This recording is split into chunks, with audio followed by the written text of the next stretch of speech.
Alright guys, we've got a real headache in the shop today. This car came in this morning with a no-start condition.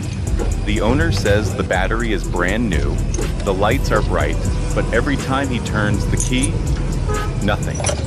Just a single, pathetic, metallic click. If you're a mechanic, you already know who the villain is. It's the starter motor. But look in this engine bay. There is absolutely no room to move. The engineers really outdid themselves this time, hiding the starter right under the intake manifold, where your hands can barely reach. First things first, the screwdriver test. I'm shorting the solenoid terminals here to see if the motor even wants to wake up. Hear that? The sparks are flying, which means we have power, but the motor isn't spinning.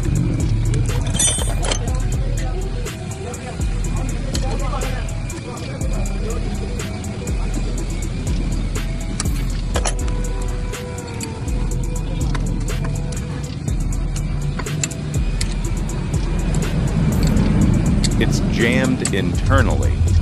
Either the brushes are shot, or the solenoid plunger is seized up from all this oil gump. Now comes the hard part, the extraction. I'm fighting for every millimeter here. I'm using a 14mm deep socket, trying to break these bolts loose without stripping them. In a space this tight, one slip means a busted knuckle or a broken sensor. There we go.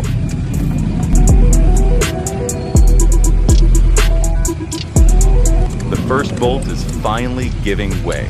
You have to have the hands of a surgeon and the patience of a saint for this kind of job. And here she is, finally out of the hole.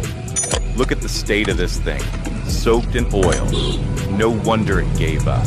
We're going to tear this down, clean it out, and get this engine roaring again. Remember folks, if your car is just clicking at you, don't keep turning the key. You're just burning your wiring. Pull the starter, check the carbon, and do it right the first time. See you on the next fix.